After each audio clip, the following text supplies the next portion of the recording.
I want to appreciate Parley, this playwriting group that I get to be part of. The experience of writing tends to be an isolated experience, something that we all do sort of on our own.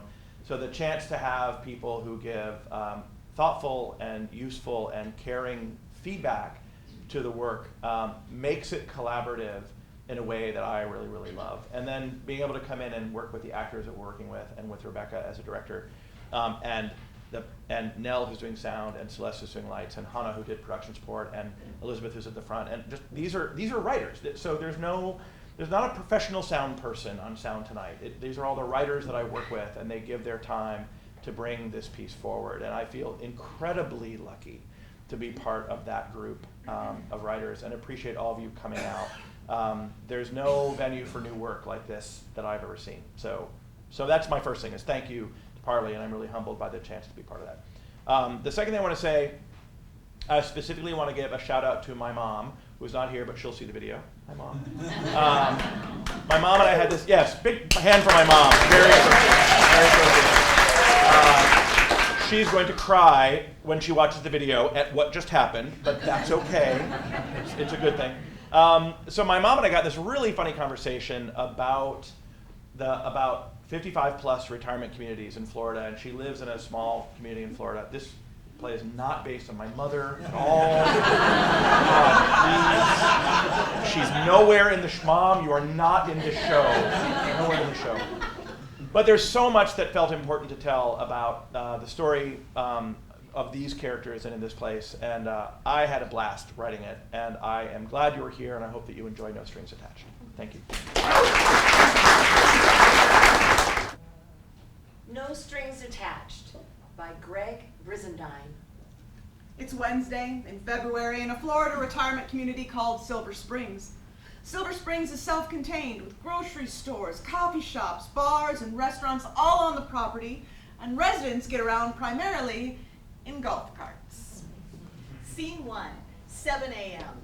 Emily, Beatrice and Devorah are sitting at the coffee shop playing cards. You girls are sharks, I swear. You're not that far behind, Bea. No, you always say that when you're winning, Emily. I don't think I am. Devorah's keeping score, not me, and I think she's winning. Yep, I'm winning. Suck it, ladies. Oh, lovely. Do you kiss your grandkids with that mouth? You only get like this when you're losing. Not winning is not the same as losing. It's exactly the same. I'm winning and you two are losing. Where's Grace? She can usually be counted on to take a hand or two. I haven't seen her since the Mamma Mia sing-along last night. Oh, you went to that? Oh, I wanted to go. It sounded like fun. But Mother was having a rough night, so I stayed in with her. It was fun if you like that sort of thing, which I do. Grace and I normally watch Jeopardy together on Tuesdays, but I didn't hear from her yesterday at all. That seems surprising. I thought you two never missed a chance to listen to Alex Trebek answer inane questions. Well, normally we don't. And I was a little worried, I admit. Well, Grace was at the sing-along last night, at least for a short while. Although I didn't see her leave. I believe I did. Maybe that's why she was late. She was up singing and slept in a bit. Although it's unlike her not to have called me yesterday if she wasn't coming over. Oh, I'm not sure I know what's like her and what's not these days. She seems to have had some trouble adjusting to her life since Frank died. You know, I saw her crying at the mailboxes last month. At the mailboxes? Mm-hmm. She was clutching a bunch of mail in one hand, covering her face with the other. I wasn't close enough to hear, but it looked like her shoulders were shaking. I started walking to her to see how she was, but she wiped her face and got in the cart before I could get there. I didn't ask her when I saw her later. Maybe I should have. I wonder if she got something in the mail that reminded her of Frank. Probably. You know, Jason passed. When Jason passed, the strangest things would set me off on a crying jag. I don't think Grace and Frank were all that happy. Yeah, it doesn't matter. You take a thorn out of your foot after 50 years and you're sure you'll be happy the pain has stopped? Yeah, but sometimes you just miss the limp. That is deep. Is that a Jewish thing? Probably. Most things are. Well, I think she'll be fine. She just needs time. Mm-hmm. We all do after something like that. I can't imagine what I'll do with my life when Mother passes. I can understand Grace being a little discombobulated. From what I saw last night, she appears to be getting a handle on it. What's that supposed to mean? Well, I... Morning, girls. I'm sorry to be late. Well, How many hands behind am I? There you are. Devorah's taking our butter and egg money. You're lucky to be late. We can deal you in a hand. Shouldn't we just start over? No! Devorah's winning and won't give up her lead easily. No problem. Just deal me in and we'll see if I can pull off a miraculous win, even being a couple of hands behind. It would be polite to start over, It Devorah. would be polite to be on time. No starting over. It's my fault. Plus, Devorah never wins. What? I won't be the one to stand in the way of a miracle, although I am feeling lucky today, so I won't promise you anything about letting you win. A miracle, thanks for that. You're chipper this morning. No, what's not to be chipper about? It's a beautiful morning. Yeah, I could use some gloom for contrast. Florida is relentless. You've lived here forever. How are you not used to it? I am, but that doesn't stop me from wishing for more. I'm glad you're feeling in a good mood. I missed you last night. Last night? What was... Oh, no. Oh, it was Jeopardy night, and I completely forgot. Emily, I am so sorry. Oh, that's okay. I'm sure the sing-along was fun. But I'm surprised you forgot. Do you have a lot on your mind lately? Oh, some things, but nothing worth sharing. All right, ladies. Come on, I'm dealing the next hand, so tally up your points, and there's no starting over. Fine, then. Well, since you missed Jeopardy, did you at least enjoy the Mamma Mia sing-along Oh, last night? I did. It was fun. I knew all the words to those songs. I was so surprised what was lodged in my memory once I blew the cobwebs off. Dancing Queen. When I taught Hebrew school, the students used to listen to that music, but I could never get a hang of disco. What? I'm trying to picture you disco dancing, and I just can't. Well, it was never the dancing I couldn't handle. It was the sequence. That's a lovely blouse you're wearing this morning, Grace. It is. I love that blouse on you. Thank you, girls. It's become a favorite. Gem tones look good on you. I couldn't wear that color. I'd look like a corpse, but on you it works. Where'd you get it? I think Kohl's or Marshall's. I'm not sure. Browns, reds, earth tones, those are the colors I wear. I'm not sure I've seen this one before. Is it new? Not really. A few weeks old, maybe. Well, it's lovely. Nope, I definitely can't wear that shade. I thought that when you wore it last night, too. What? You heard me last night. That's the same blouse you had on last night. Is it? I was running late. I must have just grabbed the first thing I could reach this morning without paying attention. Uh-huh. Devorah, is there something you'd like to say? Not me. You're no one's fashion police now. Not policing, just noticing. It looked lovely, that blouse, while you were queen of the dance floor.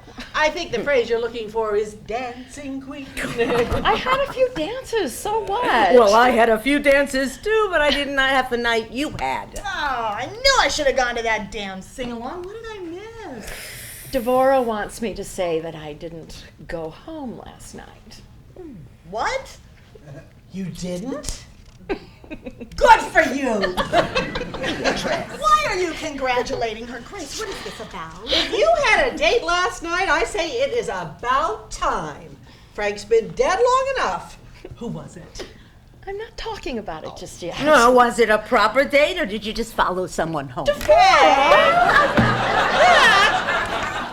is none of your business, and it doesn't matter. It should matter. There is a bit of an epidemic running around this place. An epidemic? What do you mean? I'm talking about STDs. Sexually transmitted diseases. Where are you hearing about this? I hear things, and yesterday I heard an association board member saying that they need to have a doctor come and talk to us about STDs because we've had an outbreak. An outbreak? How in the world is that happening? I think you can figure out how it's happening. Well, yes, of course, but I just find it so unlikely. Why is that? We've got 24,000 people here, most of whom don't work and have plenty of money. That, and then the men just kicking off before we do, and the few widowers We have a shooting fish in a barrel. That's a grim image, speaking as one of the fish. Well, it's true. We're all the fish. I watched Fred Durham tooling around on his golf cart last week with a bright green loofah on the roof. I swear, he almost hit the curb while he was busy showing off his new teeth that his wife's money paid for. A loofah? Like from the shower? What was that about? I just heard about this. People who are available will hang a colored loofah from their golf cart rear view.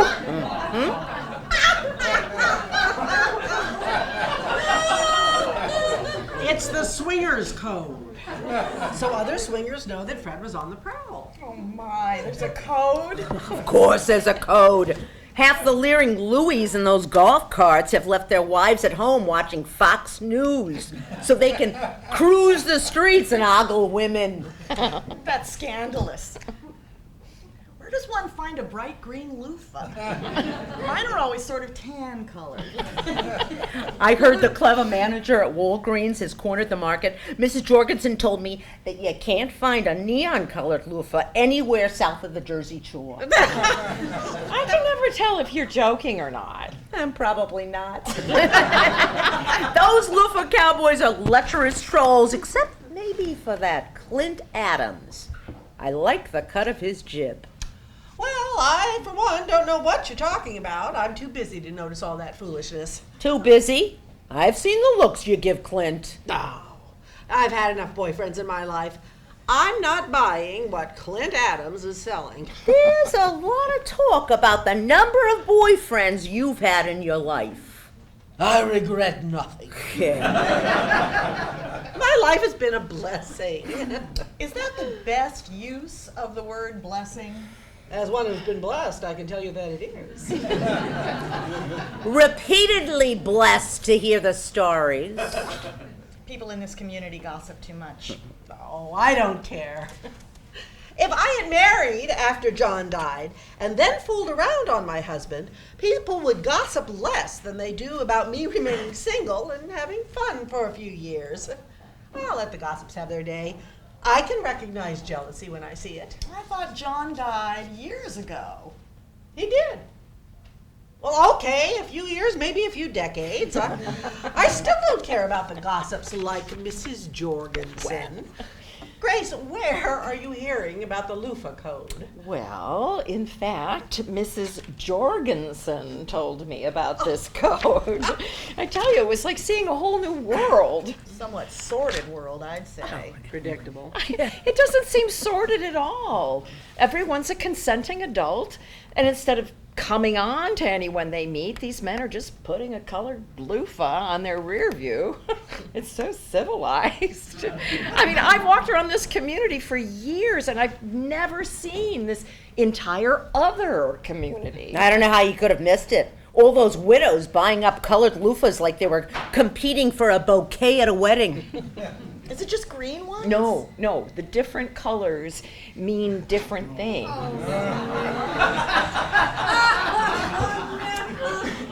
Green is for someone who wants to fool around with someone else. Yellow is for a couple looking for a third.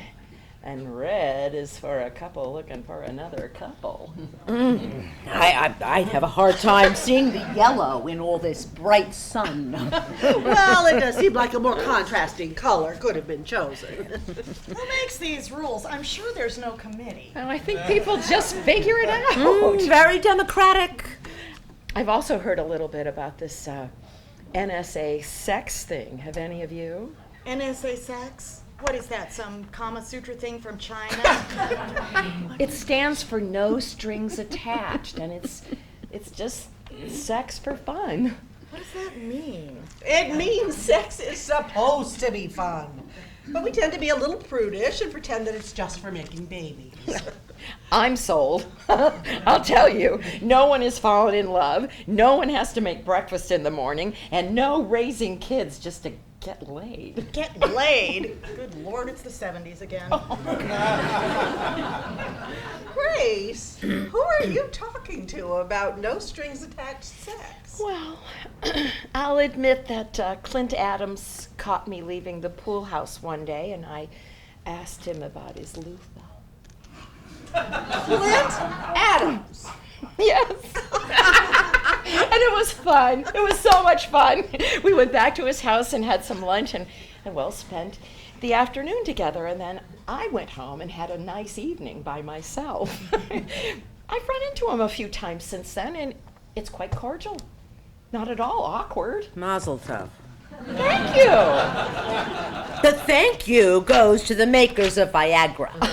That's the truth. And these strings are supposed to be what ties people down, like commitments? Yeah, that's it. No strings attached. Sex without commitment, just for fun. Yes, but Clint Adams. Oh, people love the idea of something good that comes without a price. It was true in the 70s and it's true now. But if it's any good, the strings are all there. Oh. You're just ignoring them. You might be right, Devorah, but maybe it's not as easy as it sounds, but it's better than staying in and watching television. I thought you liked Jeopardy. Oh, I didn't mean our Jeopardy night. I just meant in general there is nothing wrong with old folks having a sex life. Well, frankly, I'm appalled. Sex is the province of a marriage bed and not something to be treated like shuffleboard. If that were true, then only married people would be having sex, and we all know that is not how it goes. Everybody doing a bad thing doesn't make it a good thing. A bad thing? What's bad? Sex is a part of life. It's where we all came from. And for the record, even bad sex is better than no sex. I think whether it's bad or good depends on the participants and their relative experience. I won't be made fun of. I know the difference between right and wrong. Well, your version of right and wrong isn't necessarily everyone else's. Certainly not everyone else in this community. I read my Bible. The rules are clear. Come on, Emily. The rules in the Bible contradict each other all over the place. I'm a good Jew, and even I know most of the contradictions in the New Testament. Besides, I'm not sure I remember the last time you went to church. Since when are you reading the Bible for guidance? Well, it's been a long time, I'll admit. But it's still the foundation of living a right life. Oh, religion before 9 a.m. We are breaking some new ground here. Oh. But look, I'm not sure the Bible's the right argument. Grace is free to live her life, and I, for one, say more power to her. Thank you. I know you better than this. You're better than these string sex people, or whatever it was you said. I'm not sure I like your implication. I'm a grown woman. My daughter is a grown woman. My husband, rest his soul, was a jackass and is dead. But I stayed faithful to that jackass until long after he died, and there isn't anyone to be faithful to anymore. So why shouldn't I have some fun? Well, I'm worried about you. Oh. And speaking of your daughter, what does Jane think about all this newfound freedom? You used to talk all the time. Oh, heavens. I am not telling Jane about my life these days. You know, I wanted to raise her with an appreciation of sex, but Frank wouldn't have it. For a man who whored around as much as he did, you'd think he'd have a more open mind about sex. But he was as closed-minded as a priest with a guilty conscience. So, you've decided that Frank stepping out on you makes it okay for you to do the same. There is a difference. Frank had affairs, multiple ones as far as I know, while we were married. I'm a single woman with no commitments, so don't compare me to my cheating husband. Oh, she didn't mean anything by it, Gracie. Emily likes being everyone's conscience every now and again. I'm sorry. You're right. I went too far. I just think it's irresponsible and worrisome. It's okay. I know your heart is in the right place. You mentioned once that Frank had been unfaithful, but I didn't realize it was with more than one woman. Oh, that must have been horrible. I don't know the details of all of Frank's indiscretions, but it went on for a long time, I think. Well, they say the wife is the last to know. Do they? I thought the saying was the wife always knows but chooses to ignore it. Oh, I don't know. I mean, it's easy to say the signs should have been obvious, and maybe they were. I had a daughter to raise and always figured that things would work themselves out. And they did. Jane is a smart, beautiful, accomplished woman. You should be proud. I am. She can be a bit bossy. But I guess that's to be expected. She was her father's daughter in so many ways. I'm sorry that Frank cheated so much. I know how difficult that can be. Emily, I didn't think you'd ever been married. No, I haven't been, but someone doesn't get 60-odd years on this planet and not learn some things. Well, I don't think it's fair to judge someone in a situation you've never been in. You can think that all you want, Beatrice, but even when I wanted for money in my life, I still knew robbing a bank was wrong. You think robbing a bank and having sex are in the same category. I start to see why you were never married. Make all the gutter jokes you want. I'm comfortable with who I am. And you're no expert on being married, Bea. I had a husband for 4 wonderful years. And I didn't feel the need for another one after he died. Although not for lack of opportunities. I don't think I or my kids suffered. Okay. Now, you two stop it. None of these husbands or kids are here, so let's not argue. You're right. Emily, I'm sorry I picked at you. Oh, that's fine. I don't bruise all that easily. But I do think you should talk to Jane. She's got a good head on her shoulders. About no strings attached sex? I don't think so. She doesn't want to hear about her mommy having sex. Besides, I'm fine. I told you that. Look, I believe in your right to your life. Trust me. But having family to talk to can be a relief sometimes. I mean, my boys are a gift. Although hardly boys anymore. Michael is 40 years old now. Well, they never stop being kids, no matter how old they get. Mine hate that, but it's still true. You might be right. I should talk more to Jane. But, she needs time to mourn her asshole of a father. So I've been giving her some space. Maybe I'll call her after tomorrow. Why after tomorrow? I just have too much to do and Jane can wait. Does she know about Frank's affairs? I'm not sure. She's perceptive, but no one wants to think ill of their parents. She may also have turned the other way rather than saying anything. I doubt it. Kids don't have as much of a greater need to keep boats from rocking as their parents do. Maybe, but we never talked about it. That might be a way into the conversation about your current life choices. Life choices? You make it sound like I've joined a cult. Well, with a code that involves colored bath scrubbies, it may as well be exactly that. That is just shameful. What? Those loofahs! Those men have too much time on their hands.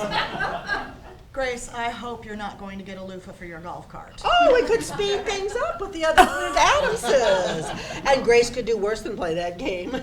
I bet she'd outfox all those men who think they're so clever. There are no bath products heading outside of my house, let alone on my golf cart.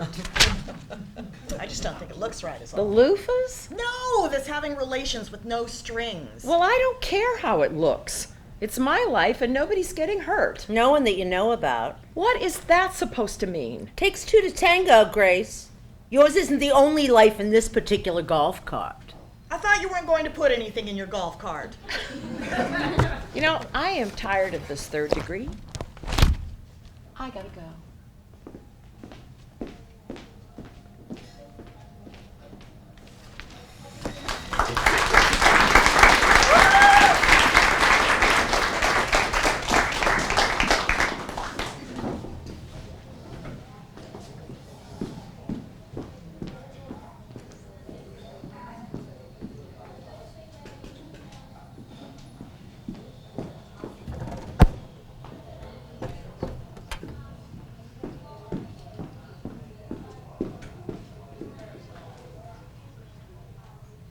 Scene 2, 10 a.m., outside the community center.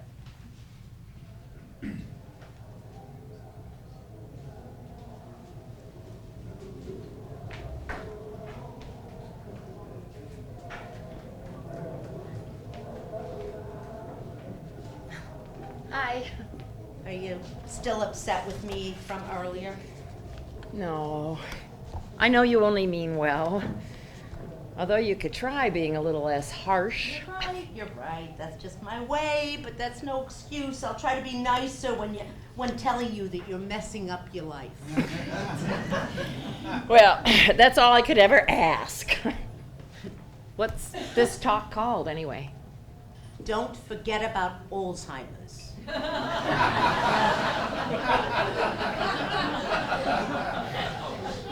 Who comes up with these names? Yeah, they're trying to make a dark subject a little lighter. I should practice that. Oh, well, you won't hear me arguing.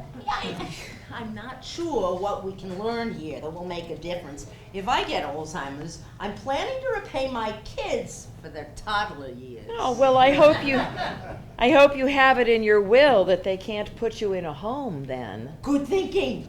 I wouldn't want them to get off easy.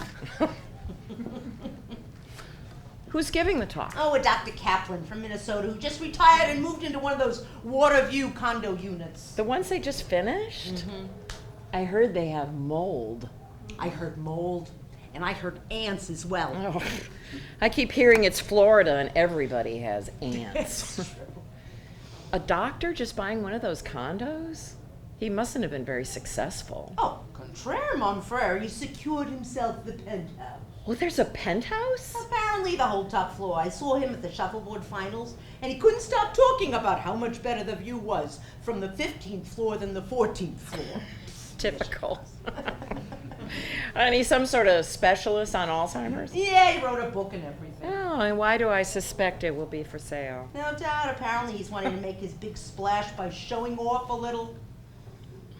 Well, even so, I think it's important that we know the warning signs of Alzheimer's. I mean, anything could happen. Mm-hmm. Although, I hope this session doesn't go long. I've got to get busy. What's going on? Oh, nothing, just chores.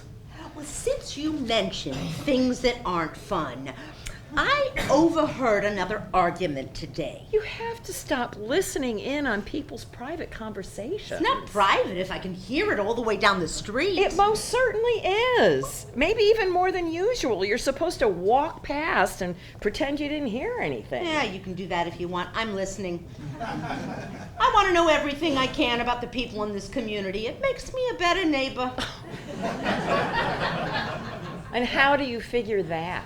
I'm much better prepared to offer people a helping hand or a shoulder to cry on. I know what people need. People can tell you what they need without listening in on their private conversations. If they want a private conversation, they shouldn't live in a manufactured home with paper-thin walls. That or lower their voices. Well, it seems like a flimsy excuse for eavesdropping. Yeah, just as flimsy as the walls in these trailers. I don't live in a trailer. No, did you pay property taxes on your house this year? No. Frank used to take care of all that. I'm not sure when they'll come due. No, they won't. Not like you think. You'll get a notice to register your house the same way you register your car. It's a trailer. Are you kidding? No, I'm not. No amount of landscaping or lattice work makes this anything but a trumped-up trailer park. Suddenly, eavesdropping doesn't sound so terrible, does it? Well, it doesn't seem right, but since the harm's already done. What did you hear?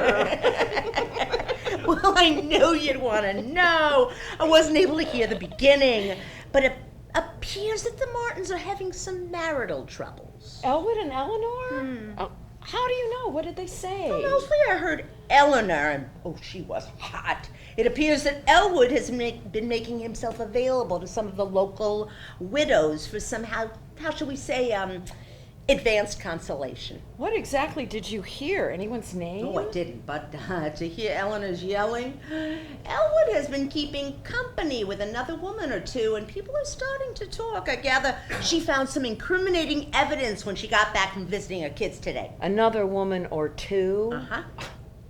I can't believe Elwood is going around with multiple women in this community. That's preposterous. Well, Eleanor thought it was more than one, but I'm not sure. What have you heard? Me? Oh, I haven't heard a thing. You're usually the one that overhears things. True, but one never knows what the grapevine is talking about, and this promises to be prime news if Mrs. Jorgensen catches wind of it. Oh, I don't want to be all up in other people's business like that.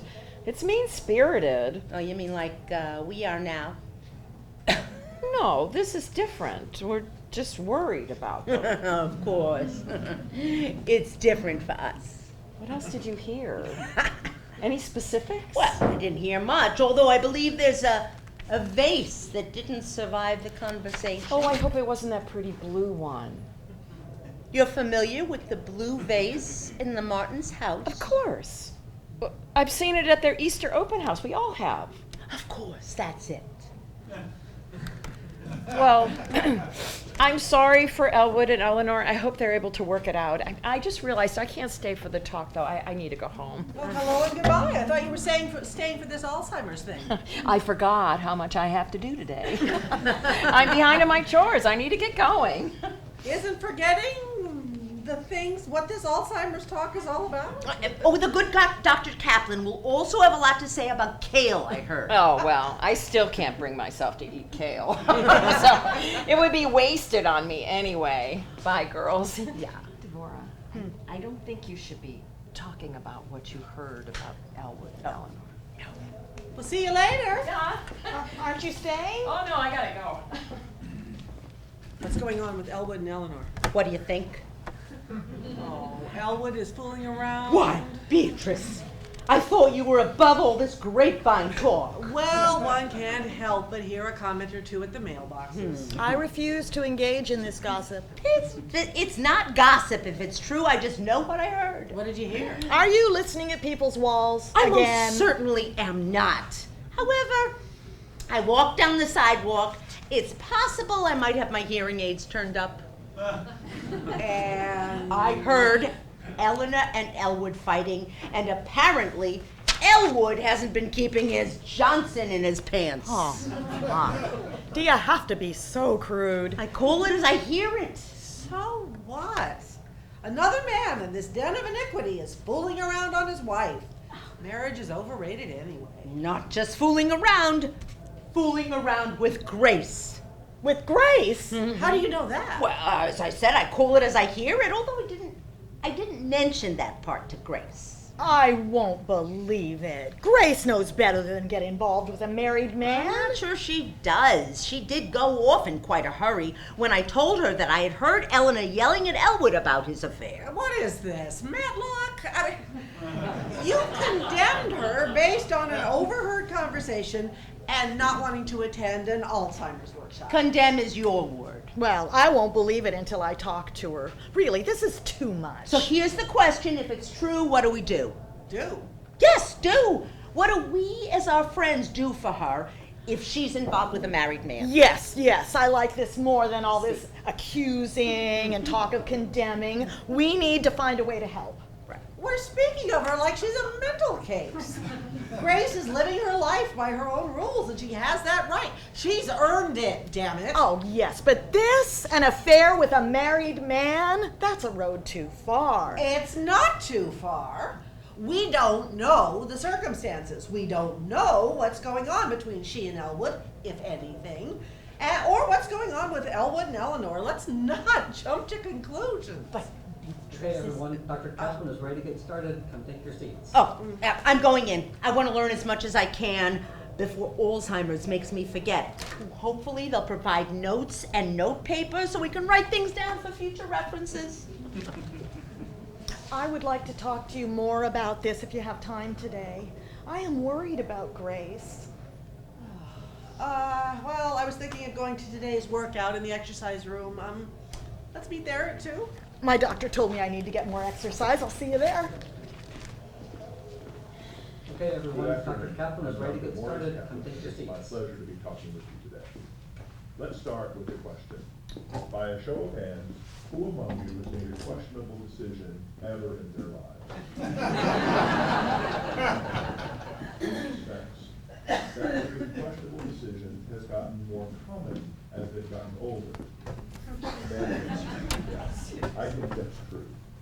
It's difficult sometimes to see the difference between making poor decisions and Alzheimer's disease. Today, we're going to talk about some of the differences and some of the telltale signs of Alzheimer's disease.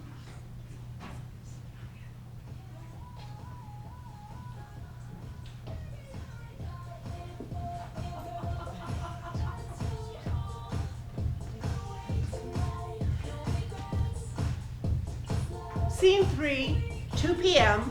in the workout room.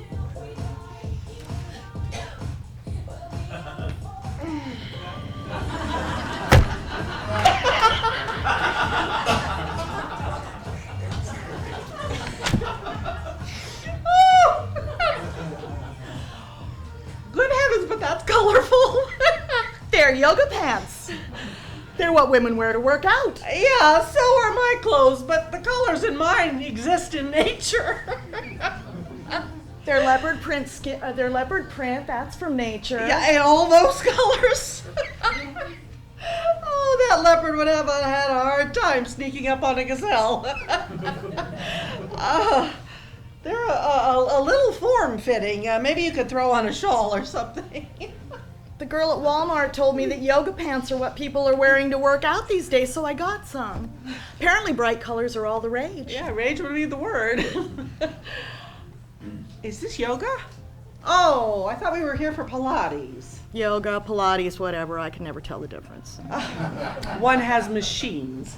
And the music seems more upbeat with Pilates. Oh, I think yoga's Tuesday. Well, this is Wednesday, so it must be Pilates. But who cares? It gets me away from Mother for an hour. Even though I swear that new 8-year-old instructor has it out for me. There's a new 8-year-old? Oh, I haven't been to any of these classes in a few weeks. You know the one, Sasha, or Swisha, or something like that. Her grandmother lives over on Poinsettia and convinced her that a bunch of limber old women was a good idea. Well, as you say, you're away from your mother for an hour, and a little exercise won't hurt either of us. Although I think we're still early. I think Swish is still finishing up that other class. That's okay, I wanted to talk first. Look, don't worry about Grace. She's a big girl. She deserves a little fun. A little fooling around with a married man? That's not fun. That's dangerous in this community. Is your problem that she's fooling around or that people are gossiping about it? Because the gossips aren't her problem. My problem is both. Why give the gossip something so sordid to talk about? Well, now it's easy to criticize someone for something you don't understand. Don't understand. You think because I've never been married that I don't know what it is to be in love? That I've never experienced desire? Yeah, that's what I'm saying. Being in love and feeling desire don't count if you've never made love with a man before. Beatrice? Well, do you deny it? What I deny is that this is any of your business at all. I'm not about to engage in talk about my past with you today. Oh, honey, that's exactly my point. Do you have a past? There are other types of life than the ones where you're jumping under the sheets with every Tom, Dick, or Harry who comes your way. I'm not taking that bait. My life is an open book, and I don't regret any of my choices. I hope you don't regret any of yours. What exactly are you implying? Oh, my friend, I'm implying that you have been a devoted and selfless daughter, and you've looked after your mother for many long years, to the detriment of your own personal life, some would say. Nonsense. Mother is my personal life. She has led a remarkable life, and getting to remember it with her is a gift. Which is exactly my point. You should be remembering your own life, not your mother's. What do you mean? I mean, well, you should get to know some of the single men in this community a little better. I know these men as well as I need to, and I'll remind you, we're not talking about me here, we're talking about Grace. Yeah, we're talking about what Grace is doing that you're not doing, namely having sex. My personal life is not yours to criticize, Beatrice. I know that you think you know everything, and anybody who doesn't live like you is doing it wrong, but my life is just fine. Okay. I'll grant you that I can be a little one-sided. But I don't gossip. And I don't like the gossips going after Grace. And by the way, I don't like you taking their side. Grace is my best friend. I'm always on her side. I'm just trying to keep this from getting out of hand, if that's even possible at this point. Oh, it's not all that bad. A few people flapping their lips is all. It is that bad. These people, they had jobs and children to raise, and now all they have is peering in their neighbors' windows.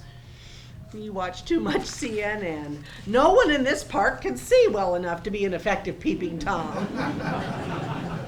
I don't think CNN does peeping Toms. That's Fox. It doesn't matter. Gossips or not, I'm not going to judge Grace for having a little fun. And you shouldn't either. What is it the Indians say? Don't judge someone until you've walked a mile in his sandals, or... I think it's moccasins. Oh, well, whatever. They're basically sandals. But you get my drift. It's easy to judge someone we don't understand. I don't think Grace's marriage was all that great.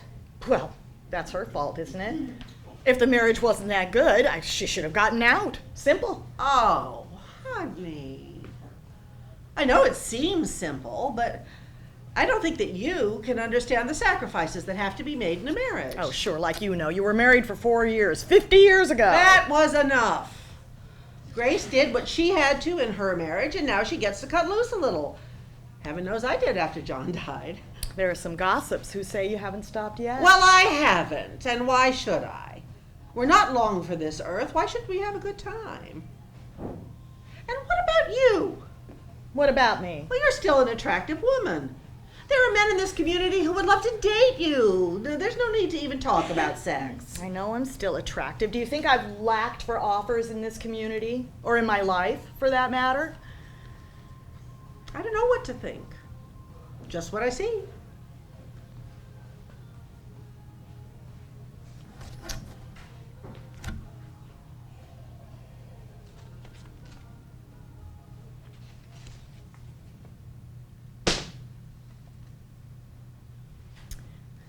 This is Mother. Told you she was a looker. I get my looks from her, for which I am grateful. I love that picture of her. She was just 25. She is beautiful.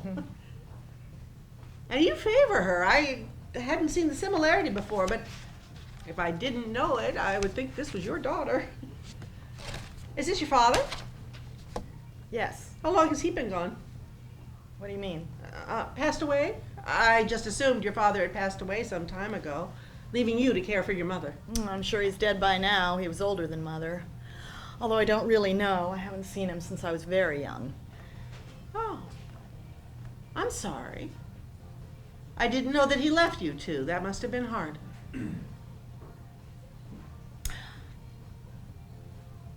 I don't tell you this to garner sympathy, Bee, so once I've said what I have to say, I ask that you let it lie. Do you promise? Of course. What is it? My father was not a nice man. He abused me when I was a little girl and left me unable to have children.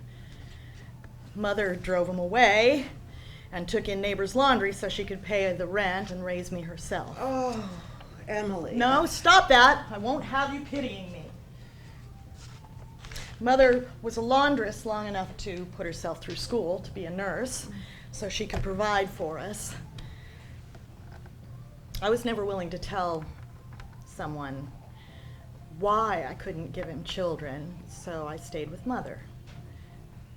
I owe her everything, you see. I can see why you're so devoted to her. Does Grace know this? No, she does not, and I don't want her to. I am trusting you with this, Bee, because I want no more conversations about how I am missing something. The die is cast, and I wouldn't trade my life with Mother for anything. I'm sorry, Emily. It was inconsiderate of me, and I hope you'll forgive me. Of course. You meant no harm. And I trust you not to give any of the town gossips, including our dear friend Devorah, any of this to chew on. You can tend to see the world only through your own eyes, and that can mislead. What are we talking about? We're talking about Grace making hay with Elwood. Well, we're talking about a lot, I guess. Guess who I just saw? Who? Eleanor Martin. Oh, that doesn't sound good. Oh, it's not. Grace and Elwood's extracurricular activities have gone public. Gone public? Oh, God, these people. What happened? Well, apparently, Eleanor heard from Mrs. Jorgensen that she saw Grace and Elwood leave the sing-along together. Of course, Mrs. Jorgensen added up 1 and 1, which she loves to do, and she couldn't wait to come and tell Eleanor about it, although I think she already knew. You make it sound so sordid. Well, isn't it? She's involved with a married man. Oh, I need to knock some sense into her. Well, maybe Elwood and Eleanor have one of those open marriages. If they do, someone failed to inform Eleanor. This is terrible. Yeah, they could have just walked out together and gone their separate ways. Is Eleanor sure it's Grace? Well, Eleanor used the term slut more often than Grace's name, but yes, she seems sure. Does Grace know that Eleanor knows? I told her I hadn't heard anyone's name. I can't stay here anymore. I have to find Grace. Yeah, I think this is best friend territory. Mm-hmm. I'm staying here and finishing the class. Oh, Swisha stares at you if you leave early. I'm staying too.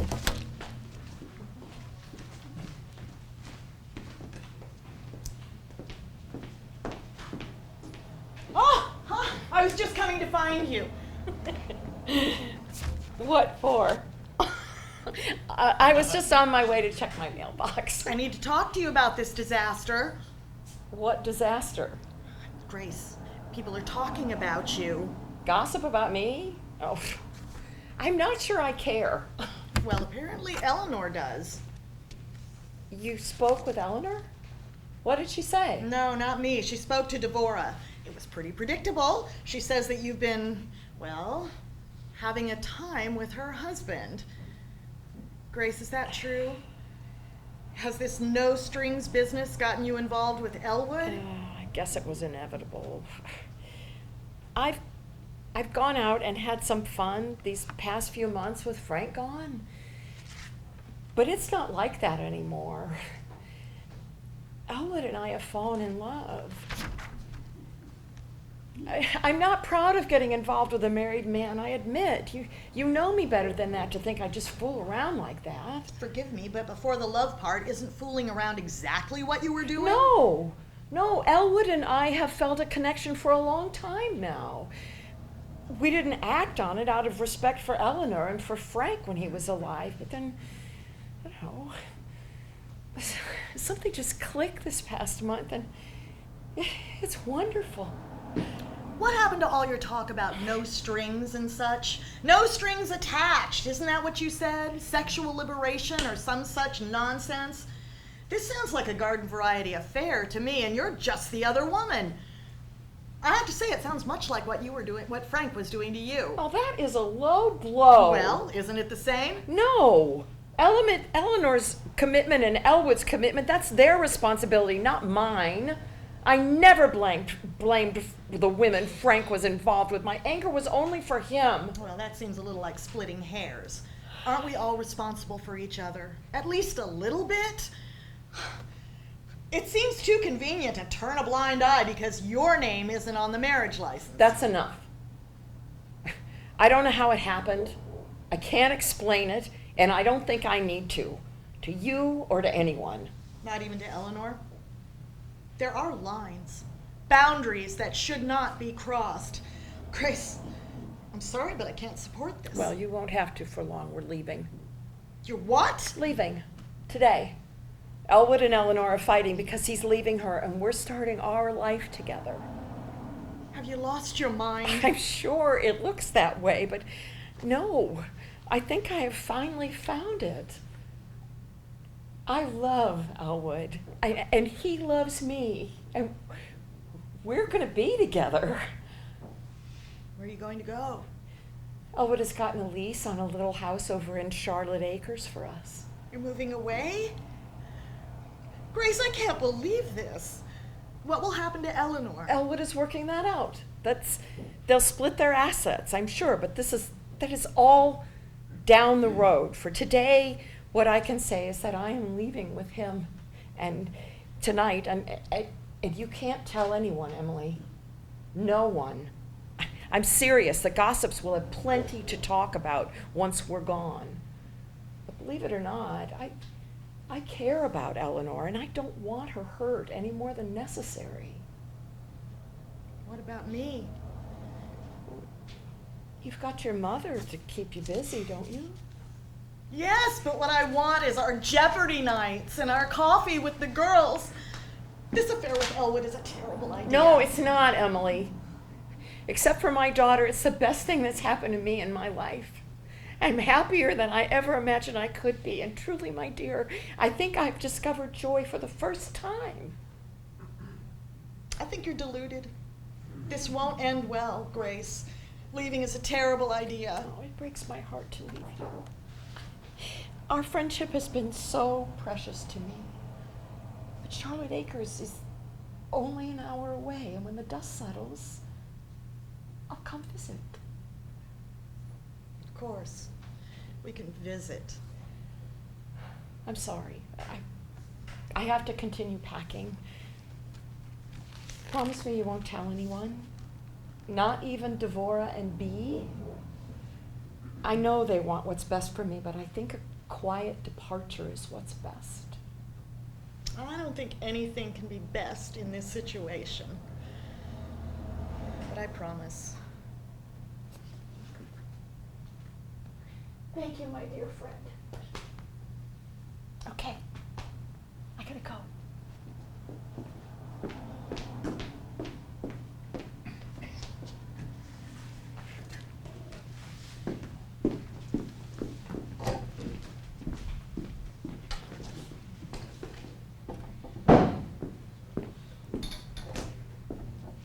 Scene 4, 4 p.m. Grace's house, which is in disarray. Grace is packing.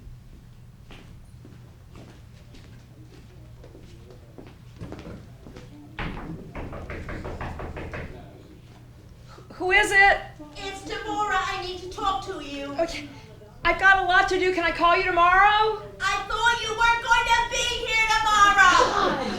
Keep your voice down, for heaven's sake. Okay.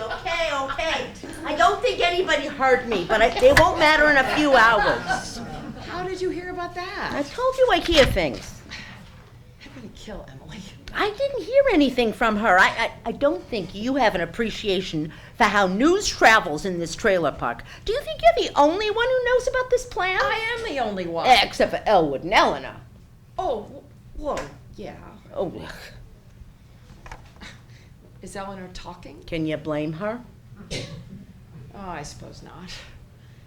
I never wanted her to get hurt. You know, it's a silly thing, but I think I'd hoped that she'd be relieved. I mean, really, I know they've not had the best marriage lately. I would have been relieved that Frank was leaving me, I think. Really, if Frank had shown up with another woman that he was leaving you for, you think you would have been relieved? I don't know. Yes, probably. I mean, after about the first 10 years, my life was always better when he was away on a business trip. Although, I don't think he ever had to be away as much as he said, and, well, maybe his life was better away from me as well. I don't buy that. None of us wants control of our lives taken out of our hands. Maybe if you had made your own plan to leave Frank, you'd felt some relief, but not if he left you. You don't know what it was like, Devorah. Horrible. Horrible arguments about insignificant things, long silences that hurt for a few years, and then God, they felt like normal. Telling yourself you were better off not knowing. I know better than you think, Grace. I thought you and Jason had a good life. At the end, we had a good life, but the path to it was no walk in the park. My greatest sorrow is that Jason died just as we were working out the worst of it. Well, yes, it's those things you said. That's what it was like. I mean, I'm lucky, I know. Frank never yelled at me in anger or raised a hand to me or Jane. Yes, you're lucky for that. We both are. But that doesn't mean I wouldn't have welcomed the chance to get out of Oh, it. no. If Frank left you, it would have felt like the last in a long string of insults. That's what Eleanor is feeling from Elwood, I suspect. You may be right, but no, I can't worry about that. What? I have put my life on hold too long. I'm not letting this chance for happiness go by. Eleanor will be fine, I hope. She's got her grandkids. Soon to be your grandkids, too. What? Oh. Hadn't thought about that. Step grandkids, I suppose. What do you think Anastasia and Amy will think of that? You know, I don't know.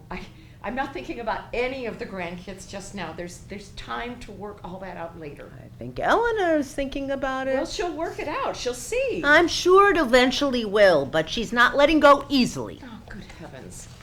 How much have you talked with her today? Eleanor and I are friends. She knows I'm your friend as well, but she needed someone she could talk to. Good for her. I mean, everybody needs somebody to talk to. Indeed. And your and Elwood's affair isn't all I heard from her. Good heavens, what else? I don't think it's my story to tell. Devorah! You can't start something like that and then not tell me.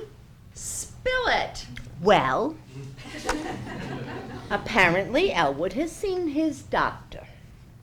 Well, so what? We all see doctors all the time. Not for this we don't. At least I don't. Don't say another word. I don't want to hear it. Don't you think the whole story is important? There is no whole story. Elwood and I are in love, and that is all that matters. Really? I don't think I believe that even as a schoolgirl. Well, it is all that matters. I've been denied a loving relationship my whole life. I will not let this pass me by this Sometimes time. we just have to play the hand we're dealt. We find a way to be happy about it. Play the hand I was dealt. Huh? A philandering husband. A man who had mistresses, one-night stands, even whores. You know, no thank you. Discarding wasn't an option, so I waited until I could draw another card. And now I have, and I intend to play that card. So, how's that? Do you hear yourself? This is not a Lifetime movie of the week. Do you know what Elwood learned at the doctor today? Nothing. I'm sure it was nothing. Elwood is fine. He doesn't think he is. He's pretty scared. Elwood is HIV positive. You heard me. Elwood is HIV positive.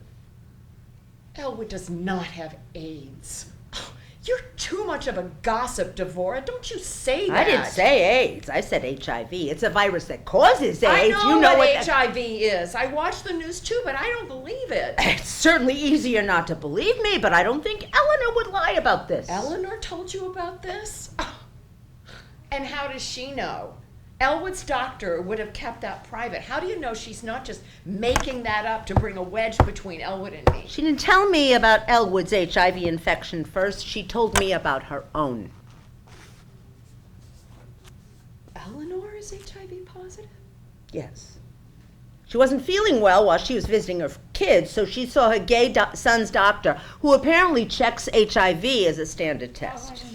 You do know what to think. You need to get yourself checked for HIV. If Elwood has it, I'm so sorry for being indelicate here, but you two have been involved, so you might have it too.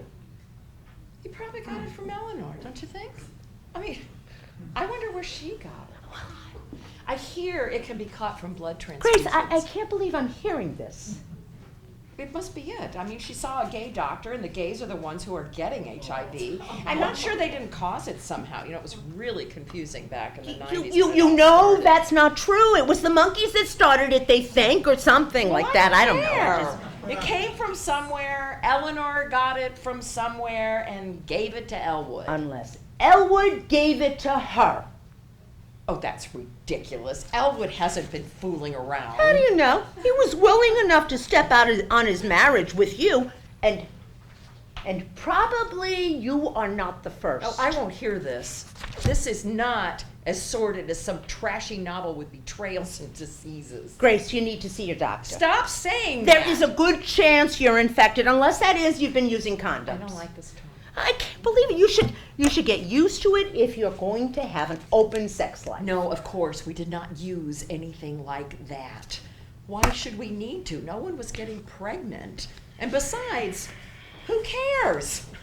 Sure, I'll see my doctor. Why not? It won't make any difference. It won't make any difference. No. If you're infected with a life-threatening virus, that won't make any difference. Why would why would it make a difference? I saw a special on TV.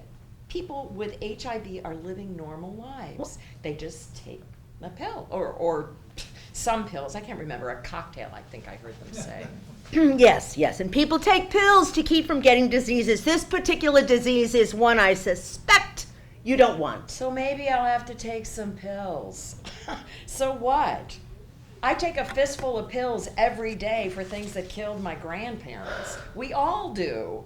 Add another pill to the pile. Life goes on. This is not the same as all those other problems. Isn't it? You know, my doctor told me 20 years ago that if I didn't lose weight, I'd make myself diabetic. I knew the risks, but going out to eat was one of the things Frank and I still enjoyed.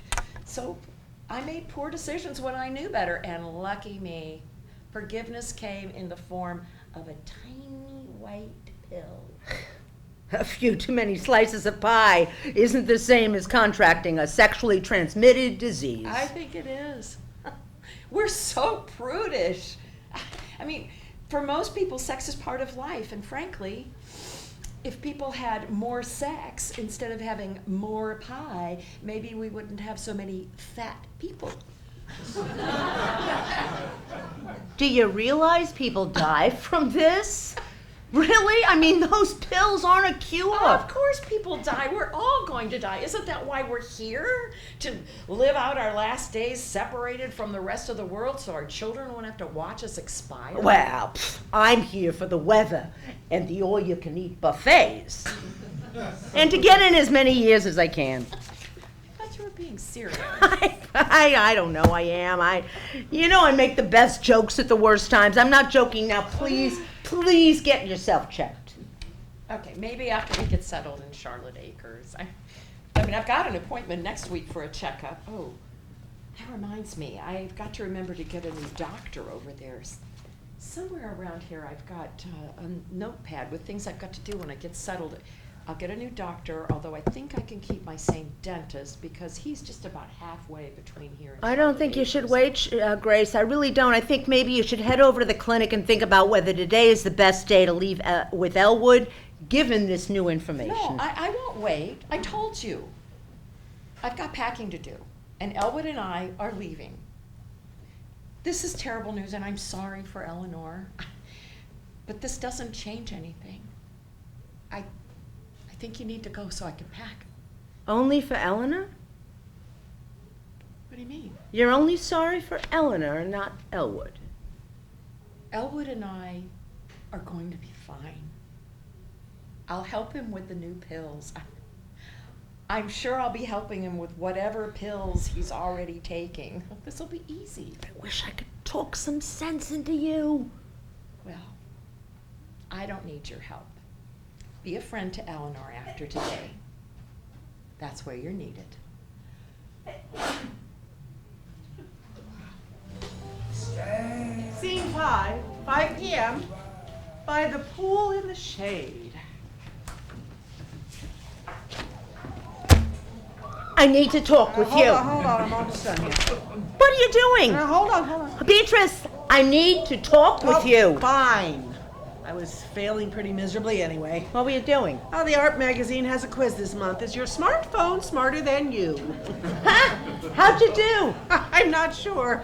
I don't understand the questions. Oh, well, computers are going to take over someday anyway. Might as well be today. What's so urgent? It's Grace. She's leaving. Leaving what or whom? Us. This. She's leaving Silver Springs with Elwood. She's leaving with Elwood?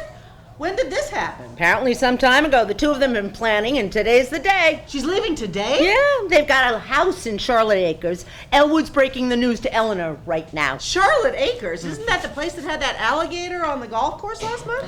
Which of these trumped-up trailer parks hasn't had a local alligator? Alligators everywhere, I guess. Okay. Grace and Elwood are leaving. Well, that'll be the scandal of the day for 3 or 4 months at least, I'm thinking. So what's the urgent need? We have to do something. Why? Are you kidding? This is a disaster, and we're Grace's friends. We owe her our help. Does she want our help? Well, she didn't say so precisely. What did she say precisely? Precisely, she wants us to be happy for her newfound love. That seems like the best option. I'll go for that. Beatrice! Well, Devorah, I'm sorry. There's nothing to be done by us here. I mean, any damage that has been done, any damage that can be done has been done. I mean, do you believe that if we talk to Grace and we tell her that she shouldn't go, that everything will be okay? I think it's a start. Well, it won't. There'll be months of gossip and speculation. Widows will be ostracized more than usual for a while. Then the snowbirds will go home, and next January we'll start the cycle all over again. What do you mean widows will be ostracized? How often have you been invited to dinner by couples? I don't know. I spent a lot of time with lots of friends in this community. Yeah, but couples. How often are you invited anywhere with a couple? I don't know. How is this relevant? Because it's the law of this particular jungle. Married women guard their husbands against the herds of eager widows roaming the streets. Every time a man hangs a loofah from his rear view, the blame falls squarely on the woman he pursues. You're saying that a woman like Grace who gets involved with a married man shouldn't be held responsible? No, that is not what I'm saying. But I am saying that I have lived single in this community for more than 10 years.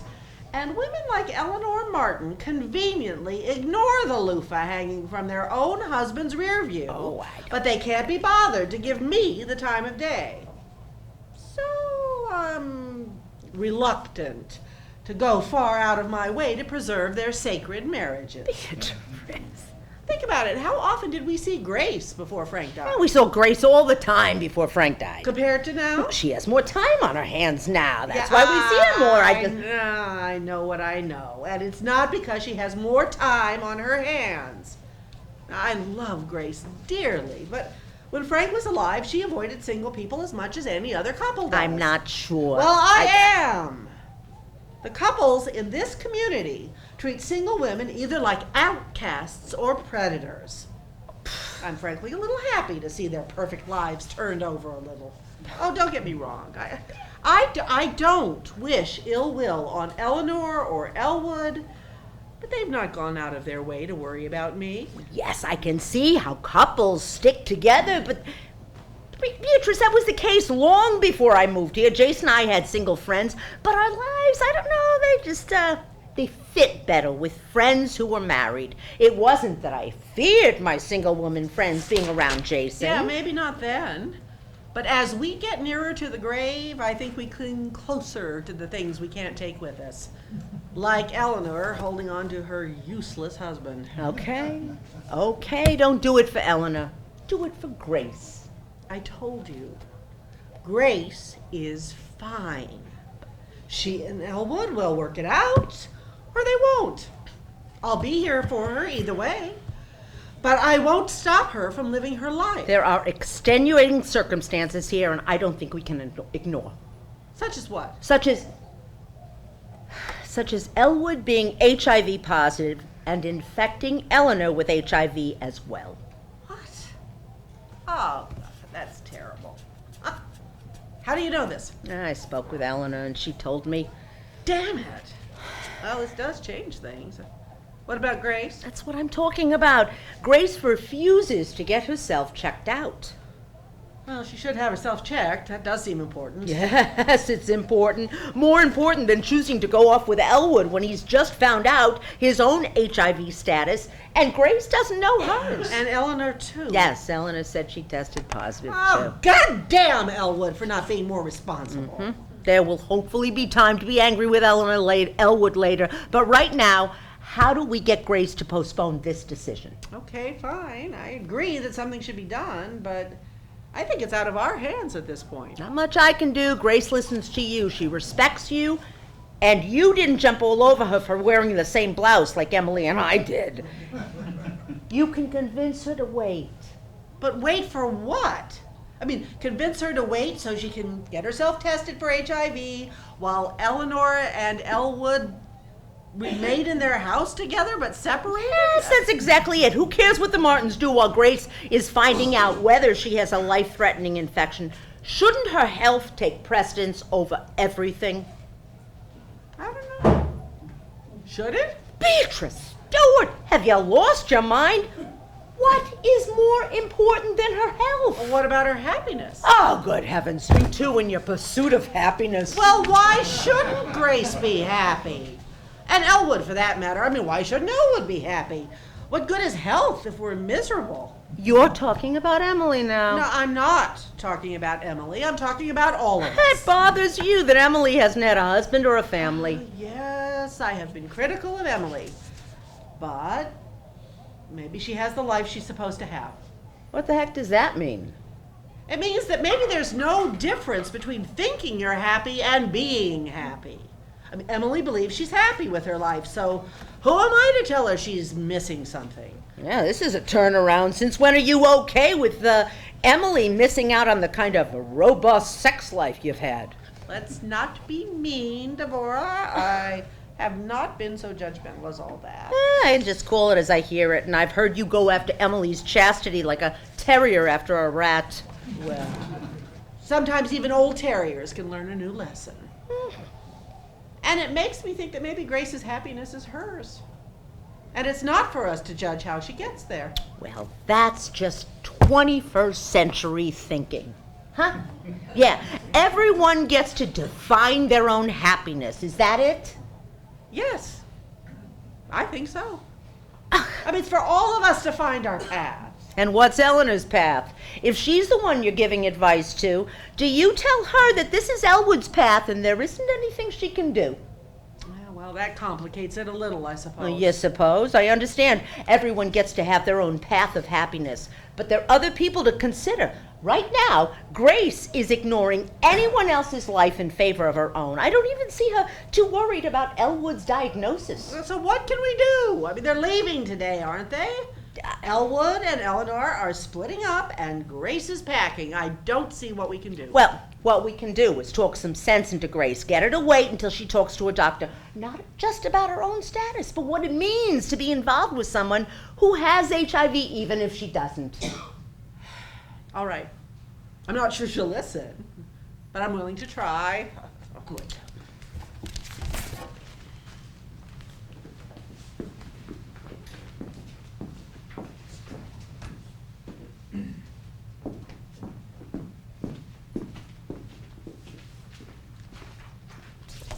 Scene 6, 6 p.m.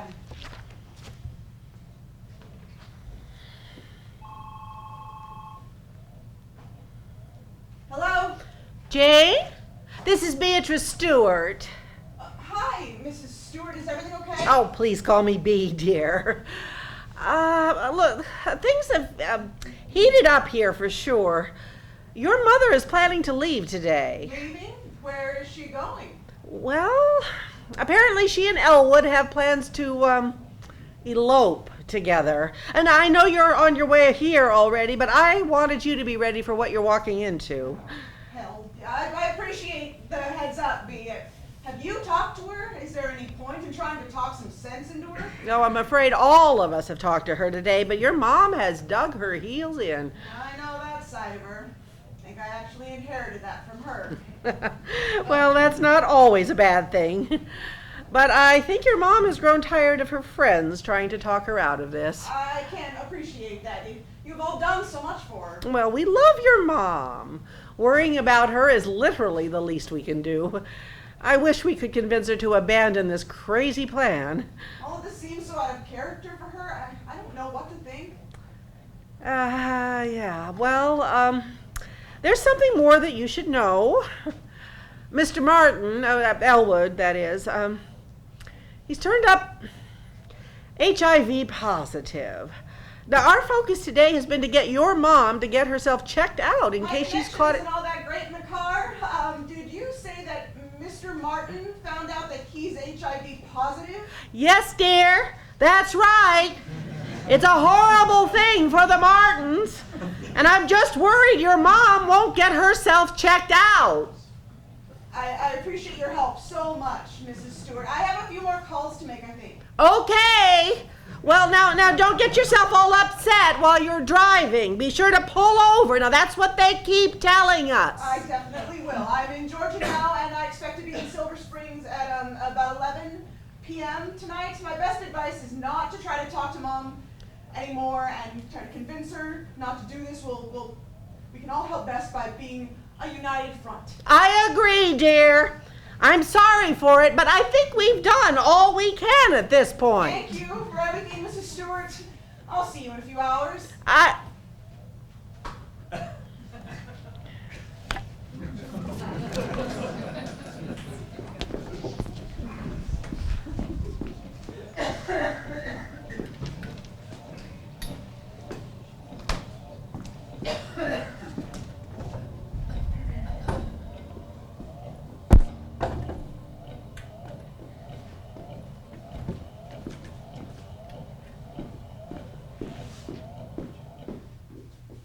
Scene 7, 11 p.m. at the coffee shop.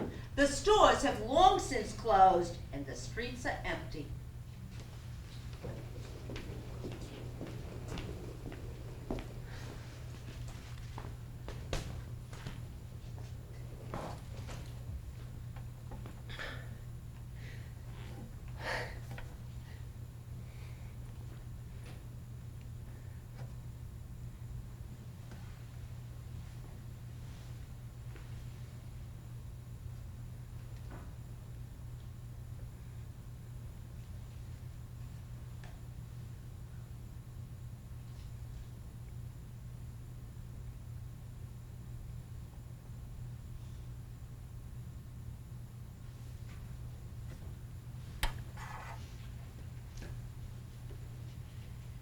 Scene 8, midnight at the coffee shop.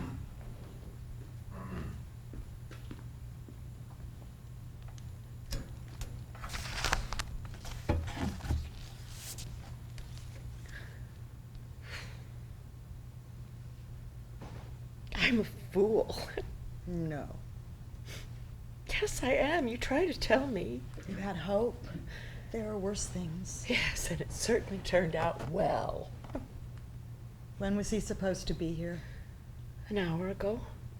Maybe he's still coming. Have you tried to call? His cell goes right to voicemail. Home number? I called about 15 minutes ago. And? I spoke to Eleanor. Ooh, how was that? Oh, horrible. Oh, God, it was so horrible. Was she cruel? Not at all. Well, you said it yourself. Elwood is the one with the commitment to her, not you.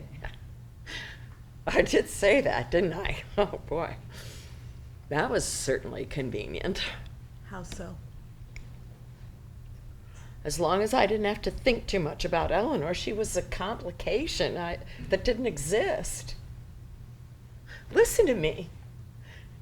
A complication? I am thinking of Elwood's wife, my friend, as a complication. How should you think of her? Not as a complication, but as Elwood's wife. Thank you for not throwing this in my face. Oh, I wouldn't do that. You know that. I know, and I don't deserve it. Oh, come on, give yourself a break. We all make mistakes. Yeah, we make mistakes, but is that what this is, Em? Of course. What else? How did you two know that I would be here? Eleanor, Oh.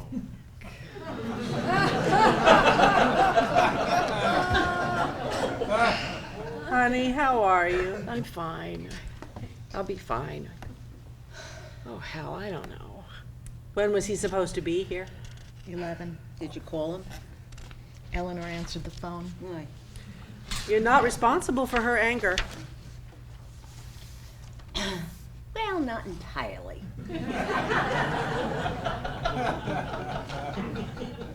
She wasn't angry.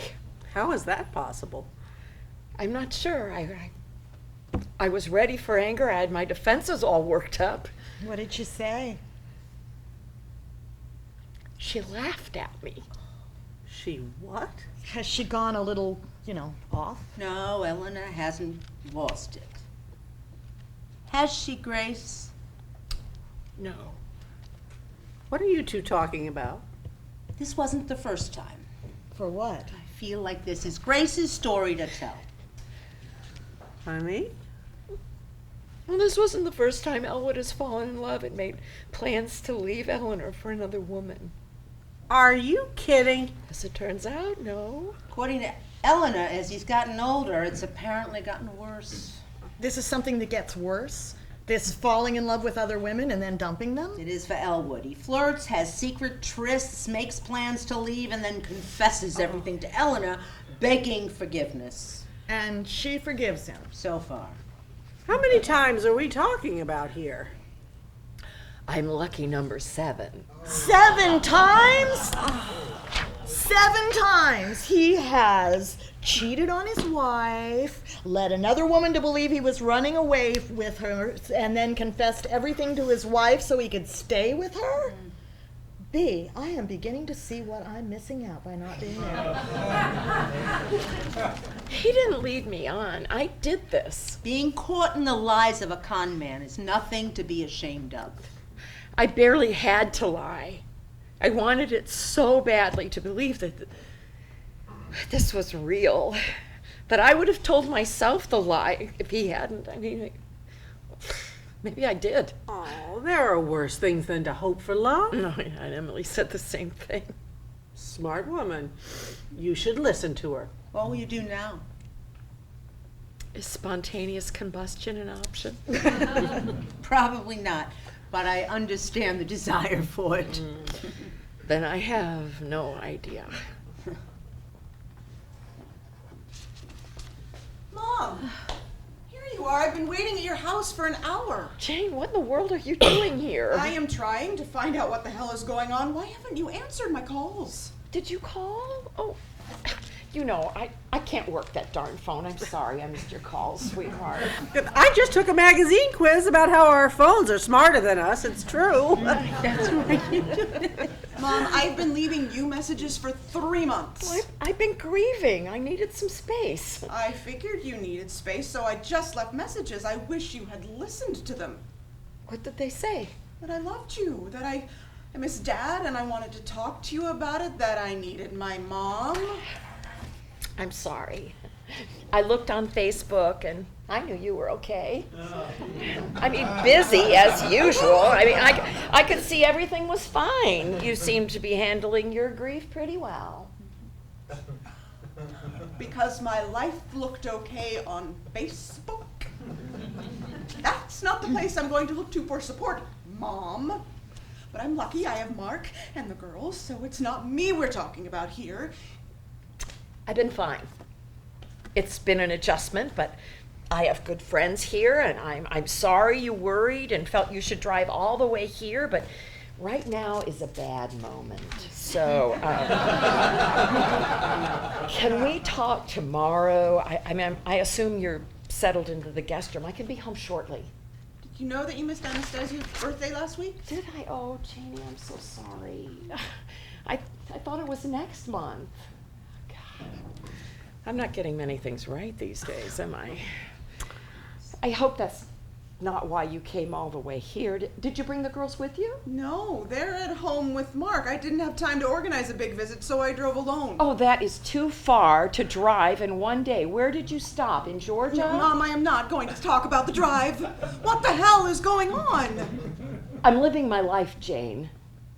Badly, as it turns out, but it is my life, nonetheless. Jane, your mom just got dumped. Maybe you should go easy on her. Don't. I don't suppose it matters if you know.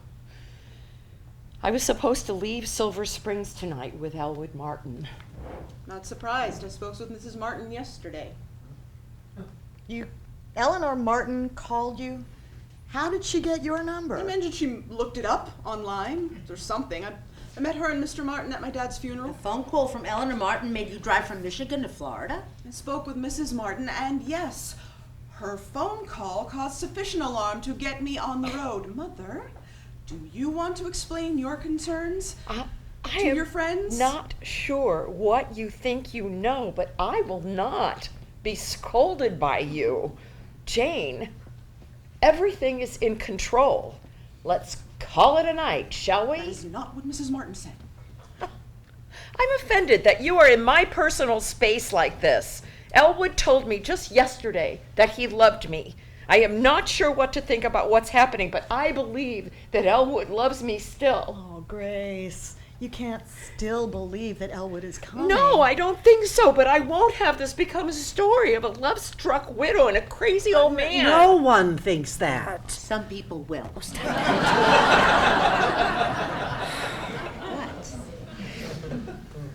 What I know is that I love him, and he loves me, and we were going to leave together. In the middle of the night. Well, we were hoping to avoid making a scene.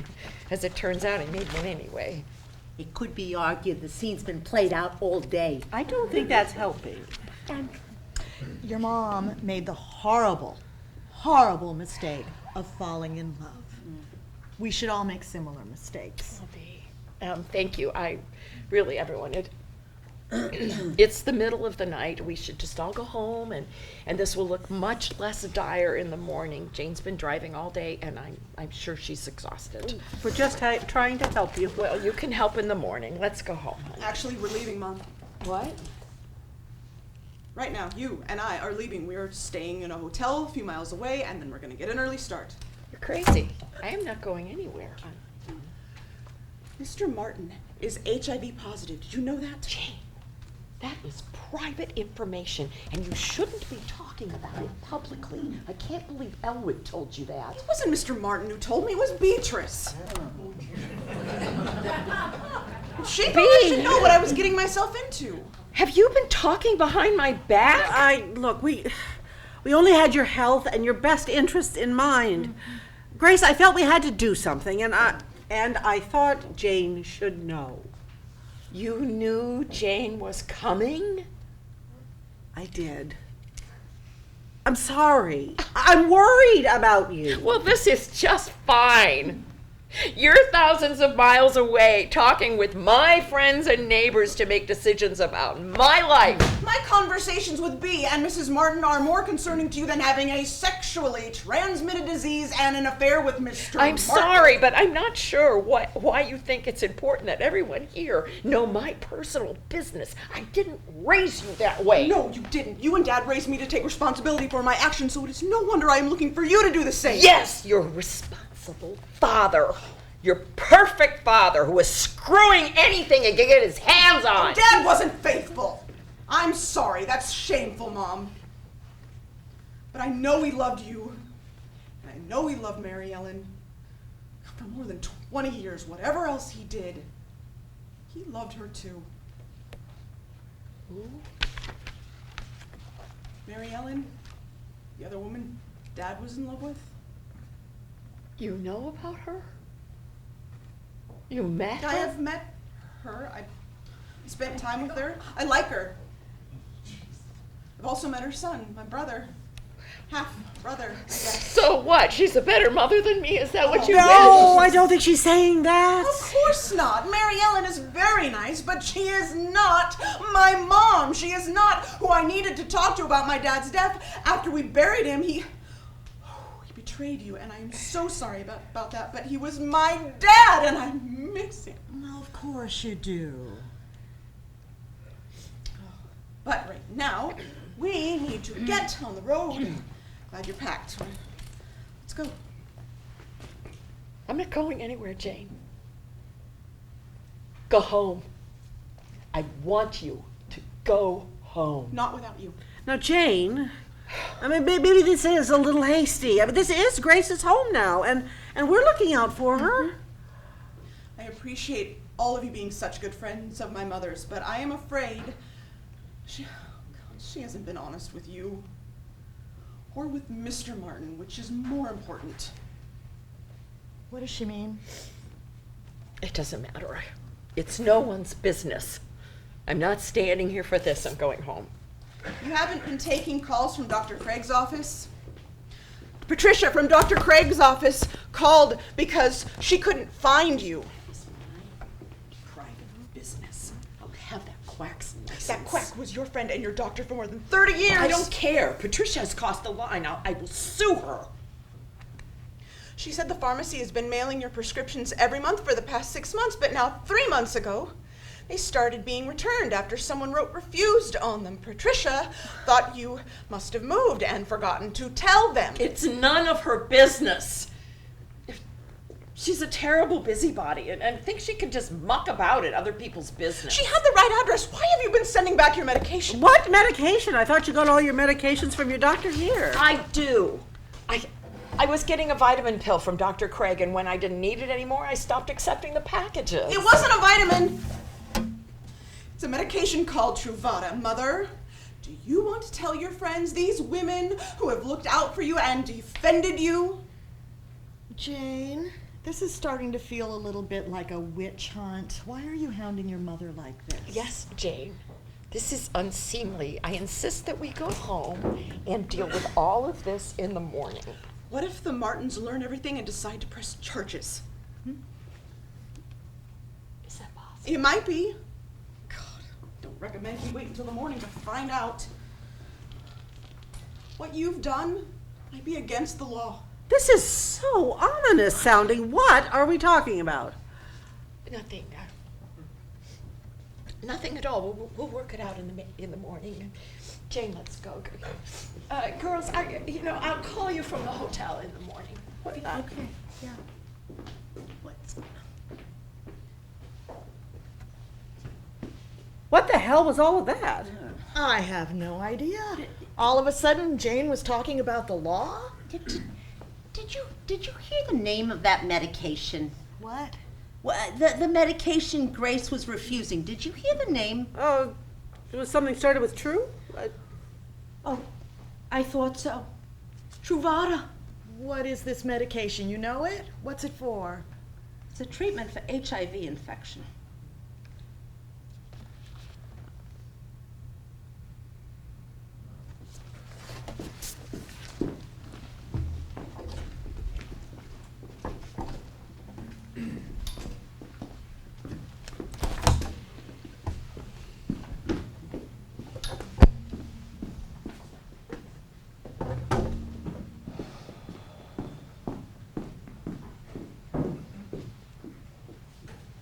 C9, Silver Springs, 6 months earlier. It's at my dad's funeral, and it's August, and the air conditioning is not keeping up with the heat.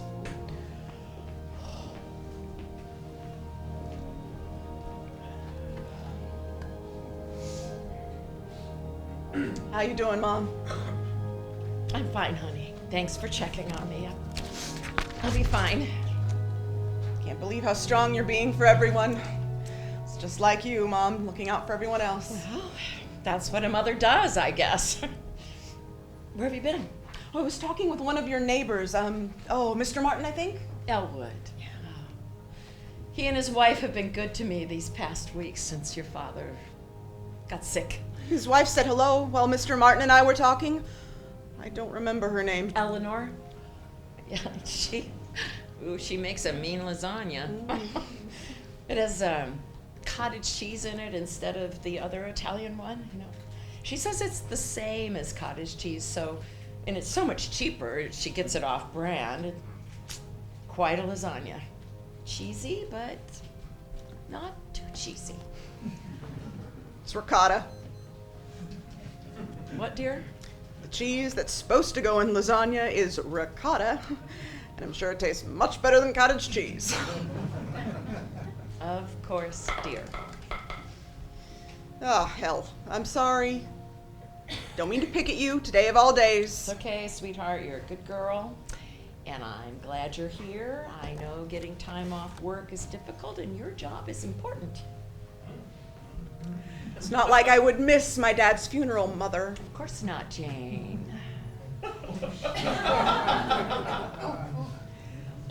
I know today is a tough day, but I need to talk to you before I go home tomorrow. Yes, dear. A tough day indeed. What do you need to talk Oh, about? don't worry, it can wait until tomorrow, but I wanted to be sure that we get a few minutes before then. What is it? We're stuck here till visiting hours are over, and I have talked to as many neighbors as I can stomach for one day. I swear, all these retired people with nothing else to do but be in each other's business wears me out some days. I thought you loved it here. Oh, it's fine. I'm just not feeling charitable today. I'm sorry. What's on your mind? Well, I was wondering what's next. For who? For you. What are you going to do now? What do you mean I'm gonna go home? Oh, thank God. That's great, Mom. I definitely think that is the best thing, to just come home. Wait, come home? Do you mean back to Rochester Hills? Oh, yes, that is home, isn't it? No, not for me, it isn't. My home is here in Silver Springs, you know that. Your dad and me sold the house when we came here 8 years ago. There is no home for me in Rochester Hills anymore. But I'm there and your granddaughters are there. Don't you want to be there to see Amy and Anastasia grow up? It'll just be better for everyone if you just came home. I'm not sure it would be better for me. I miss you, and I do miss those girls, but this is my home now. I know it's a burden for you Mom, guys no, to it is come here not and a visit burden, me. Mark. And I love leaving Michigan to come to Florida once or twice a year. But the girls, well, they're getting older, and it's tougher to bring the whole family. Besides, you're not getting any younger. Who's here to take care of you now that Dad's gone? Are you under the impression that your father was taking care of me? No, Mom, that is not what I'm saying. I'm just saying that being on your own is not easy for anyone who's older. Old. Old is correct. And I'm still not moving back to Rochester Hills. But Mom, what if you fall, or what if you get sick? So what if I do? There are doctors here, just like there. Do you want me to sit around in a dark apartment during another Michigan winter, waiting to be struck down by some terminal illness? I have come to love sunshine in January. You won't catch me dead back in that snow and gloom. Well, what about the springtime? Oh, you always loved gardening. Think about having your hands dug down into a garden again. I always hated gardening. But it was the only thing I could do outside every now and then. Before I had that garden, you know, I used to try to sit outside once or twice on a nice day, but your goddamn father would have no idle hands in his house. You know, that rule wasn't just for you kids. I know, Dad could be difficult like that, but your life can be whatever you want it to be. No gardening. My life is what I want it to be. I'm here with other people my age. We think alike, and I like that. What does that mean? Well, just that we grew up in the same time and remember the same things, and I've come to enjoy people who understand me. Don't I understand you? Oh, of course, honey. I didn't mean you. Look, everything is good here. I'm healthy as a horse. Look how Dad's death came so suddenly. What if something like that happens to you? You could drive yourself crazy with what ifs. The world is an uncertain place. I'm just saying that I just lost my dad. I cannot possibly lose you. And too. is he really that much of a loss? What? Nothing, I'm sorry. It's nothing.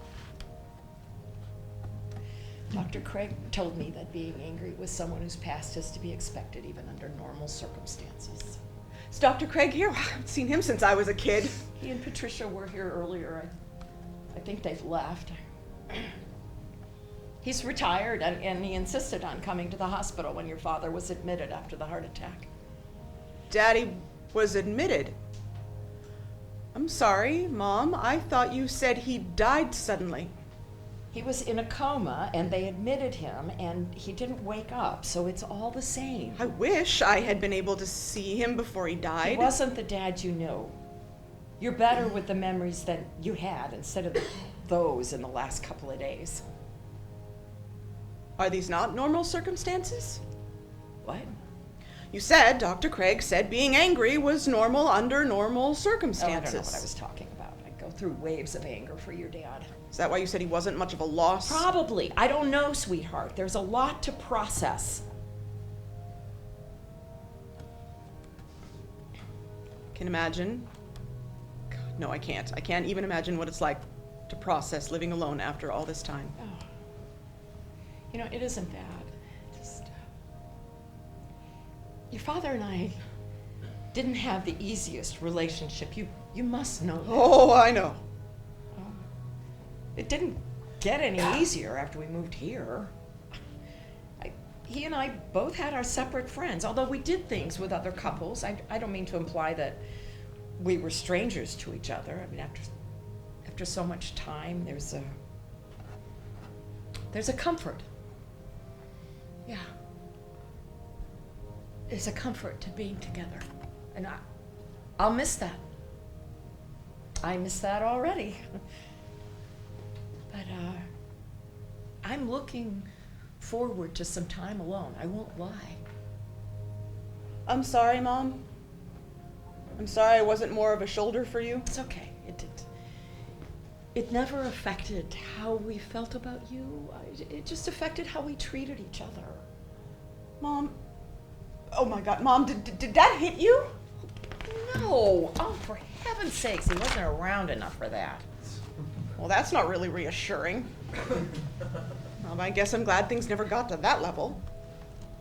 He cheated a lot, but no, he never hit me. Cheated? Like with another woman? Countless, as far as I know. How did you find out? Oh, it was there if I chose to look closely enough. You're not married 50 years without looking the other way once or twice. I just know that not all his business trips were paid for by his company. Must have been hard for you, Mom. I'm sorry. Did you ever try to talk to him about it? Well, there wasn't anything to be gained but a messy divorce. And I didn't want to put any of us through that, so I looked the other way, thinking he'd outgrow it eventually. Did he? No, he did not. And you wouldn't believe the excuses he came up with to leave me here while he gallivanted around the country. A golf show in Indiana, because there aren't enough old men talking about golf on this block than in the whole of Indianapolis. I don't know what I thought, Mom. But I didn't think about how much Daddy's traveling must have hurt you. Oh, Janie, I'm sorry. I'm rambling on about your dad, who's just in the other room in a casket. I know you loved your father, and he loved you so much. He was so proud of you. And Aunt Anastasia and Amy, they were just a bright light in his eyes.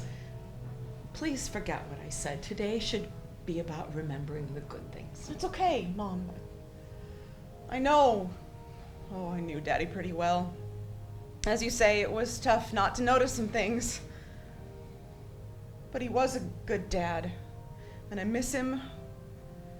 I'm just worried about you getting sick or having something happen while you're so far away. Don't worry, Jane. I'll be okay for a while at least. What is that supposed to mean?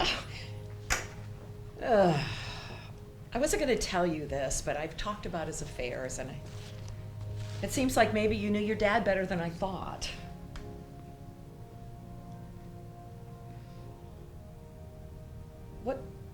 Tell me, what do you know about HIV?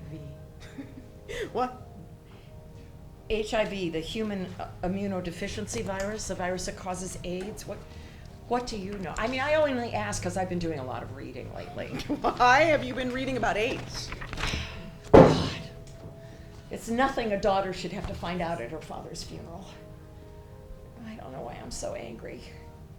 I could have had a much worse life than the one I spent with him. What do you mean, Mom? Do you want me to get Pastor Dave? Oh, Lord, no. He is sweet and he gives a good sermon, but he's 12. Mom? Did Dad have No, AIDS? Jade, your father did not have AIDS, but he was HIV positive. Oh, when he shit! died. Are you kidding me? How is that even possible? Wait, was Dad gay? Shh, no. He wasn't gay. Seriously, sweetheart, you should read a magazine sometime. HIV isn't a gay disease. I know. I'm sorry. Just caught me off guard. HIV positive? Just, God, how does that happen? Now I know. Is that how he died? Dr. Craig thinks your father's heart attack was complicated by his HIV infection, yes. And they don't know how all the different medications interact or what HIV's effective on the heart is, but, well, at least that's what they told me in the hospital. How long had he had it? Years, apparently. Although there wasn't anywhere in his medical record, so if he was still alive, he'd be as shocked as you are. How is that possible? He has lots of physicals in the past few years, and how do they not detect that? Well, it turns out that testing a happily married senior citizen for HIV is not common practice. And like so many things, if you don't go looking for it, it's easy to miss. Okay, Mom, I'm having a hard time believing any of this. Is Dr. Craig sure? I'm surprised also that he told you. Isn't that sort of thing private? Dr. Craig told me what I need to know for my own health. Mom, do you have HIV? Honey, stop yelling. God, you were at your father's funeral, for heaven's sake.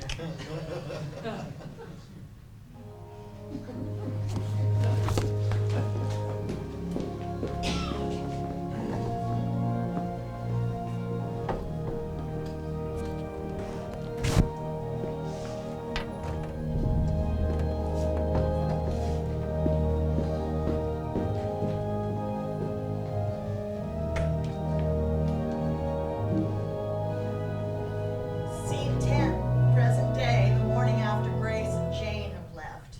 Emily Beatrice. and Devorah are at the coffee shop playing cards. Oh, I don't know why I never get any better at this game. Winning isn't everything. Easily said when you're losing. I think this more is the time before I win rather than the time I'm losing. Whatever gets you through. Does anyone need coffee? Ooh. Aren't we going to talk about it? Talk about what? You know what? Yes, I suppose I do. I haven't heard from them yet this morning, and I'm not sure if I will. Grace may be too embarrassed. That seems like an appropriate reaction. Well, I won't judge her. You didn't have any hesitation yesterday. Yes, well, maybe I realized it's easier to be judgmental than it is to be sympathetic. Well, I don't mind saying that I feel a little betrayed. By Grace? What did she betray? I was on her side. I mean, I thought she deserved to live her own life on her own terms. Well, and so she does. Yeah, but the collateral damage seems a little extensive. She was HIV positive all this time. Does seem that the choices that were good for Grace weren't so good for other people. Elwood? Eleanor. And even Grace herself. I don't think she was helping herself. Even though the idea of living her own life seemed a good one. You get no argument from me. I've eaten a big helping of crow already this morning. Don't be too hard on yourself. You stood up for your friend. Our friend. Yes, I suppose I did. Devorah, how did you know? About what? About that medication. Oh, Eleanor's son is HIV positive and taking Truvada. So she told me about it, and then I did some reading on my own. Her son, too? Oh. And now she and Elwood have it. Oh, that's just cruel. Well, the son is healthy by all accounts, but on medication. Maybe medication will work for Eleanor and Elwood, since it's what Grace was taking. Could Eleanor really have pressed charges? It's possible. In some cases, including Florida, it can be illegal to knowingly expose someone to something like HIV. Well, I don't believe Grace had any malice in her I'm heart. not sure a judge weighs that too heavily. I'm so sorry for her. I still think she was making a last reach for a better life. Maybe we all are. That's deep. I think that's Jewish. It probably is. What will you do without your Jeopardy partner? Oh, I'm sure I'll get through. I've been known to have some skill at trivia. Really? Well, it's much more than just trivia. Isn't that precisely what it is? No, there's a finesse to winning Jeopardy. B, you should come over this Tuesday and watch with Mother and me. We make a fun evening of it. That sounds delightful. I think I will. All right, come on, ladies. Let's keep the cards moving, please. I'm meeting Eleanor for brunch at that new place by the golf course. Oh, I'm glad you're there for her, Devorah. Of course.